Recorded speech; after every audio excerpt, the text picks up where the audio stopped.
السلام علیکم ورحمۃ اللہ وبرکاتہ۔ موت جس سے ہم سب لوگ آج غافل ہیں، اور جو اصل زندگی ہے ہماری وہ موت کے بعد ہی شروع ہوتی ہے۔ اس زندگی کے لیے ہم کوئی تیاری نہیں کرتے، اور آج کی جو زندگی ہے جو کہ فنا ہونے والی زندگی ہے، اس کی تیاری میں، اس کو پانے میں، اس کو حاصل کرنے میں ہم ایک دوسرے سے کمپٹیشن کرتے ہیں۔ ہماری بستی میں، ہمارے سماج میں یا ملک میں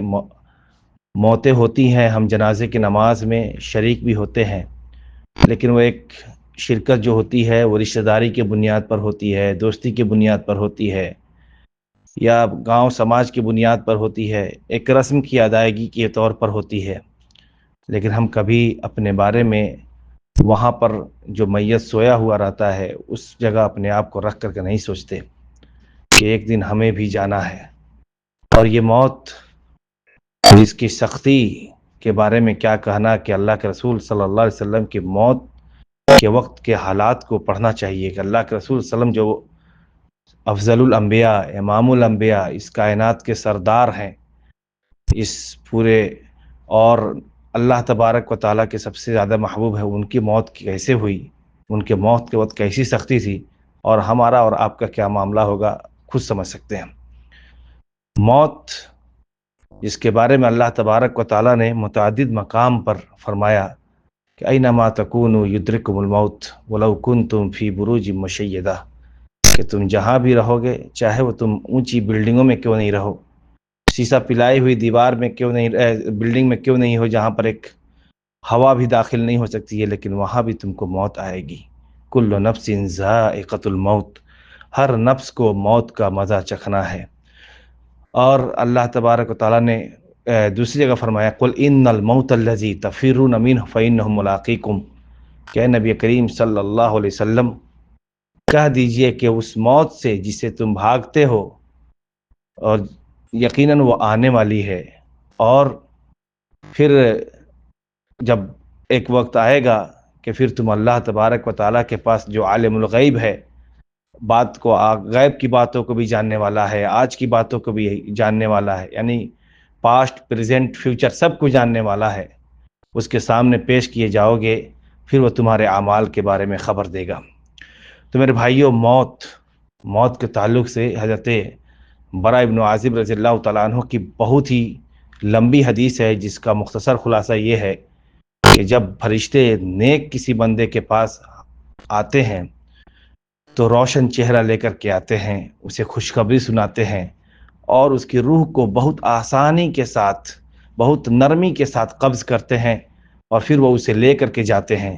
آسمان والے سلامتی بھیجتے اللہ تبارک و تعالیٰ، پھر کہتا ہے کہ اس کو علین میں داخل کر دو، نام سے پکارا جاتا ہے کہ فلاں کا بیٹا ہے، فلاں فلاں ہے،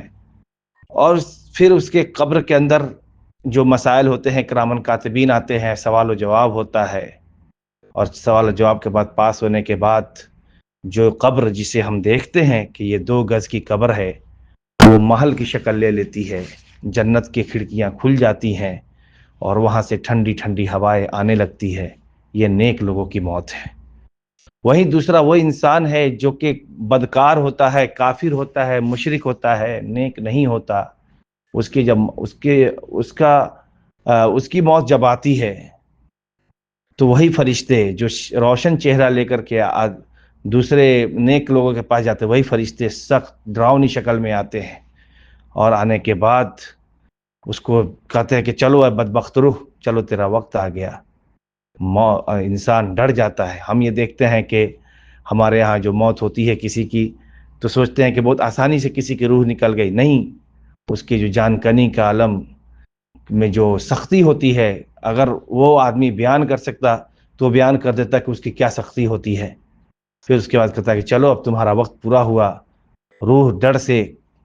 جسم کے اندر داخل ہوتی ہے، فرشتے اس کے اندر گھس کر کے، اور اسے جس طریقے سے اون میں پھنسے ہوئے کانٹے کو نکالا جاتا ہے، اون کے گولے میں جو اگر کانٹا پھنس جائے اس کو کیسے نکالتا جاتا ہے کھینچ کر کے، ویسے کھینچ کر کے آتڑی سے روح کو باہر نکالا جاتا ہے، جس کے بارے میں قرآن نے کہا والنازعات غرقا۔ یہ سورہ پڑھ جائیں، کہ اندر ڈوب کر کے نکالنے والے فرشتوں کی قسم، یعنی روح نکالنے والے یہ فرشتے ہوتے ہیں، یہ موت ہے۔ پھر اللہ تبارک پھر اس بدبخت روح کو، اس گناہگار روح کو اوپر لے کر کے جایا جاتا ہے، پوچھا جاتا ہے کون ہے، کہا کہ فلاں ہے، سارے فرشتے والے لعنت بھیجتے ہیں، سارے فرشتے لعنت بھیجتے ہیں۔ پھر اسے سجین میں، یعنی کہ جو نیچے ہے وہیں سے اوپر 7ویں آسمان سے ہی نیچے پھینک دیا جاتا ہے۔ اور پھر اس کے بعد قبر جو ہے، جسے ہم 2 گز کی دیکھتے ہیں، وہ 2 گز کی بھی نہیں رہتی، وہ بالکل دونوں طرف سے چپک جاتی ہے۔ چپکنے کے بعد اس کی ہڈی پسلی ایک ہو جاتی ہے، جہنم کی کھڑکیاں کھول دی جاتی ہیں گرم گرم سر۔ یہ موت ہے۔ ہم سوچتے ہیں کہ موت، جاتے ہیں ہنستے کھیلتے جاتے ہیں، کسی کے جنازے میں جا کر کے شریک ہو جاتے ہیں، 3 مرتبہ اپنے ہاتھوں سے مٹی ڈال دیتے ہیں، پھر ہنستے کھیلتے چلے آتے ہیں اور بھول جاتے ہیں۔ میرے بھائیوں، ہمیں بھی ایک دن اس موت سے گزرنا ہے۔ موت تو سب کو آنی ہے، اور یہ فیصلہ کرنا ہے کہ ہماری موت کیسے ہو۔ کیا ہماری موت نیک لوگوں کی طرح ہو، یا ہماری موت ڈراؤنی شکل والے فرشتے آ کر کے نکال کر کے ہماری روح کو لے جائیں، یہ سوچنا ہے۔ حضرت عمرو بن العاص رضی اللہ تعالی عنہ بیان کرتے تھے کہ لوگوں کے موت کے بارے میں بتانا چاہیے کہ موت کے وقت کیا حالت ہوتی ہے، جبکہ انسان کی عقل اس وقت کام کرتی رہتی ہے۔ جب ان کی موت آئی، یعنی ان کی موت کا وقت قریب آیا، تو ان کے بیٹے نے کہا ابا جان آپ کہتے تھے کہ موت کی حالت بتانی چاہیے، تو آپ کو بتانا چاہیے کہ ابھی کیا حالت ہے۔ کہا بیٹا یقیناً موت کے وقت کے حالات کو بتانا میرے بس کی بات نہیں۔ ایسا لگ رہا ہے کہ سر کے اوپر پہاڑ رکھ دیا گیا ہو، پیٹ کے اندر کانٹے ہو، اور مجھے باریک سے باریک سوئی کے سوراخ سے نکالا جا رہا ہے، اس طرح کی سختی ہے۔ تو میرے بھائیوں، یہ موت ہے۔ موت سے ڈریں، ایک دن مرنا ہے، سب کو مرنا ہے۔ مر کر کے اللہ کے پاس جانا ہے اور اللہ کے سامنے حساب دینا ہے۔ یہ نہ سمجھیں کہ یہ زندگی جو مل گئی ہے بس ہنستے کھیلتے جس طریقے سے ہم غفلت میں گزار دیتے ہیں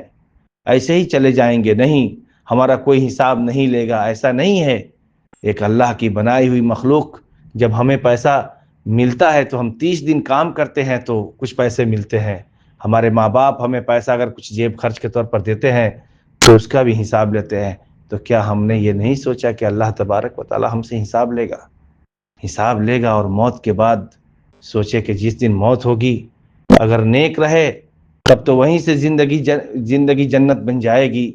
اور اگر بدروح رہے، نیک نہیں رہے، تو وہیں سے جو عذاب کا سلسلہ شروع ہوگا،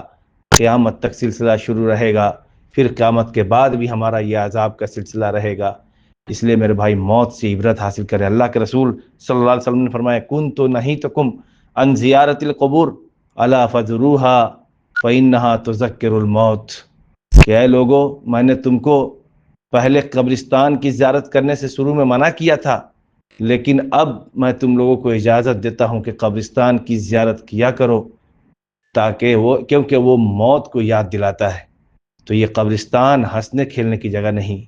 یہ جنازے ہنستے کھیلنے کی جگہ نہیں، رسم کی ادائیگی نہیں ہے کہ فلاں آدمی مر گیا، پڑوسی تھا، چلو چلے جاتے ہیں، اس کے گھر والے برا مان جائیں گے، دوست تھا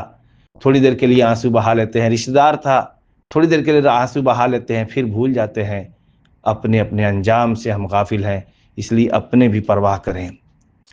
اور سوچیں کہ یہ موت آنی ہے، ہم سب کو آنی ہے۔ اب یہ موت ہمارے کیسی آئے گی، یہ ہمیں سوچنا ہے۔ السلام علیکم ورحمۃ اللہ وبرکاتہ۔